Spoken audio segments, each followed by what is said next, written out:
E se eu te dissesse que existe um filme de terror dos anos 70 que descreve quase que perfeitamente tudo o que acontecia na ilha de Jeffrey Epstein, e que esse filme foi recomendado no meio da madrugada por um dos homens mais próximos dele? Isso não é teoria. Isso tá documentado. Com a abertura dos arquivos Epstein, um detalhe passou quase despercebido pela mídia grande, mas que para quem presta atenção nos detalhes, grita alto. Em julho de 2013, mais precisamente no dia 29, um homem chamado Boris Nikolic enviou um e-mail para Jeffrey Epstein recomendando um filme. Esse e-mail foi enviado de madrugada, numa segunda-feira. Quem é Boris Nikolic não é qualquer pessoa. Esse cara foi por anos o principal conselheiro científico de Bill Gates, um investidor de biotecnologia com acesso aos círculos mais exclusivos do planeta. E detalhe que causa arrepio: ele foi nomeado executor reserva no testamento do próprio Epstein. Ele disse publicamente que ficou surpreso quando soube disso, que nunca tinha sido consultado. Mas o fato é que o nome dele estava lá, no testamento de um dos maiores criminosos da história moderna. E numa madrugada qualquer de 2013, esse homem sentiu a necessidade de mandar uma mensagem pro Epstein falando sobre um filme.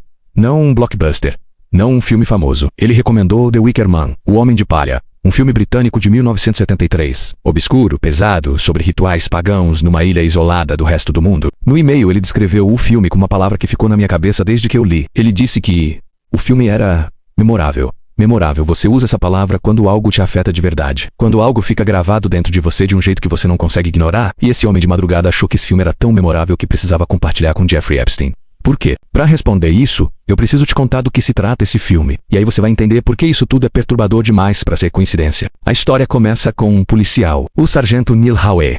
Um homem íntegro, profundamente religioso, o tipo de pessoa que acredita na lei, na moral, na ordem. Ele recebe uma denúncia anônima sobre o desaparecimento de uma menina chamada Rohan Morrison, numa ilha remota chamada Summerisle, ao largo da costa escocesa. Ele embarca sozinho até lá. E quando chega, já começa a perceber que aquele lugar é diferente. Diferente de um jeito que não dá pra nomear de imediato, mas que você sente. Os moradores são educados, sorridentes, hospitaleiros. Mas quando ele pergunta sobre a menina, todos negam. Ninguém a conhece. Os registros não existem. As pessoas agem como se ela nunca tivesse pisado naquele chão. E aí começa o desconforto real. Porque não é uma hostilidade aberta. Não é violência. É algo muito mais sofisticado. É uma mentira coletiva, bem ensaiada, onde todo mundo sabe o papel que tem que desempenhar, e desempenha perfeitamente. Conforme o sargento vai investigando, ele vai entendendo a estrutura daquele lugar. A ilha é comandada por um homem chamado Lord Summerisle.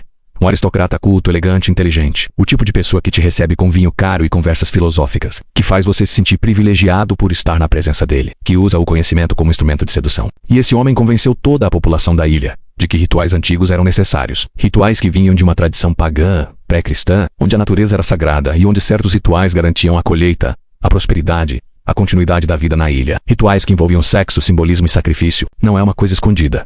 Na ilha, isso é aberto.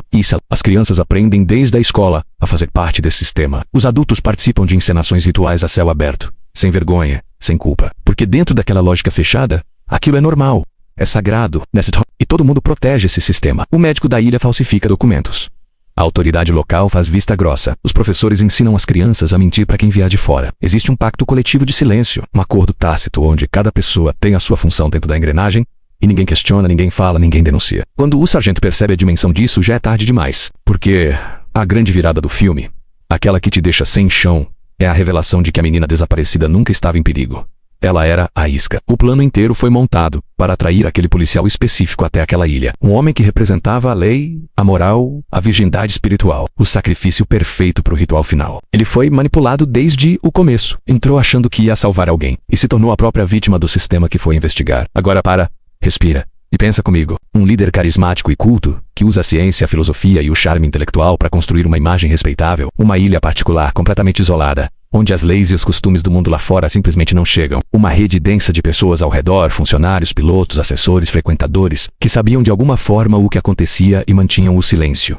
Vítimas atraídas com promessas sofisticadas, vagas de emprego, bolsas de estudo, jantares exclusivos, conexões com pessoas importantes, e que só descobriam tarde demais em que tipo de teia tinham entrado. Isso é o caso Epstein, mas também é o enredo exato desse filme. E esse filme foi recomendado de madrugada por um homem que estava dentro desse círculo. Epstein se vendia ao mundo como um filantropo da ciência, financiava pesquisas, tinha acesso irrestrito a universidades de prestígio, circulava entre prêmios Nobel, presidentes, reis, e sempre ficou essa dúvida no ar. As pessoas que conviviam com ele sabiam, os cientistas que aceitavam o dinheiro dele, as celebridades que frequentavam os jantares dele, os políticos que andavam nos jatos dele sabiam. No caso do Boris Nikolic, esse me diz muita coisa sem precisar dizer nada diretamente. Porque um homem que manda de madrugada a recomendação de um filme sobre um aristocrata que comanda rituais numa ilha isolada, para o homem que comandava rituais numa ilha isolada, Esse homem sabe muito mais do que diz, mas The Wicker Man não está sozinho nessa história. Existe outro filme que por décadas foi tratado como uma obra de arte enigmática, mas que, hoje, com o que a gente sabe sobre Epstein e sobre esses círculos de poder, parece muito mais do que isso. Stanley Kubrick, um dos maiores diretores que já existiu, um homem obcecado com detalhes, que pesquisava anos antes de filmar qualquer coisa, que nunca colocava nada em cena sem uma razão precisa. Esse homem passou anos produzindo um filme chamado De Olhos Bem Fechados. O filme acompanha um médico de elite em Nova York. Um homem bem-sucedido, bem relacionado, que circula nos andares mais altos da sociedade. Depois de uma briga com a esposa, ele acaba recebendo de forma quase acidental um convite e uma senha para uma festa secreta numa mansão isolada. Ele vai achando que vai encontrar uma celebração luxuosa, uma festa da alta sociedade. Mas o que ele encontra é completamente diferente. Homens e mulheres usando máscaras que escondem completamente a identidade. Rituais coreografados com uma precisão quase religiosa. Cânticos. Uma atmosfera que mistura poder, desejo e algo que só dá para descrever como culto. E quando ele é descoberto, quando percebem que tem um intruso ali dentro, que tem alguém que não deveria estar vendo aquilo, a mensagem é clara e direta. Você viu o que não deveria ter visto, e agora vai pagar por isso. Aquele círculo tem suas próprias regras. Ninguém entra ou sai sem o consentimento de quem detém o controle. E quem vê demais, desaparece. Kubrick entregou a versão final do filme para Warner Bros. 5 dias depois estava morto. Ataque do coração. Tinha 70 anos, mas estava trabalhando ativamente, cheio de projetos, sem nenhum histórico grave de saúde que justificasse aquilo. E até hoje existem rumores persistentes de que o filme original era muito mais longo, que foram cortados aproximadamente 20 minutos de cenas que revelavam com mais detalhe como essas reuniões funcionavam. Que o que chegou ao cinema já era uma versão suavizada do que Kubrick tinha filmado. Será que Kubrick foi longe demais? Será que ele teve acesso a informações que não deveria ter tido? Será que esse filme foi uma tentativa de alertar o mundo sobre algo real, usando a ficção como disfarce? Não dá pra saber com certeza, mas a coincidência entre a morte do diretor e a entrega do filme é, no mínimo, perturbadora. E tem um terceiro filme que precisa entrar nessa conversa. Esse é mais recente, mais direto e mais assustador exatamente por isso. A história é aparentemente simples. Um bilionário da tecnologia convida um grupo de mulheres para uma festa na sua ilha particular. Tudo parece perfeito. Luxo, beleza, liberdade. Um paraíso particular onde nada parece errado. Mas com o tempo, essas mulheres vão percebendo que alguma coisa não está certa, que elas estão sendo drogadas, que suas memórias estão sendo apagadas, que os abusos que acontecem naquela ilha são sistematicamente deletados da cabeça delas, para que no dia seguinte tudo pareça normal, para que elas não consigam nem formular o que aconteceu, quanto mais denunciar. Isso é quase exatamente o que as vítimas de Epstein relataram, que eram drogadas, que acordavam sem memória clara do que havia acontecido, que a confusão e o apagamento eram ferramentas do sistema, não acidentes. Kravitz disse em entrevistas que o roteiro foi moldado pela cultura de poder que ela mesma observou de perto.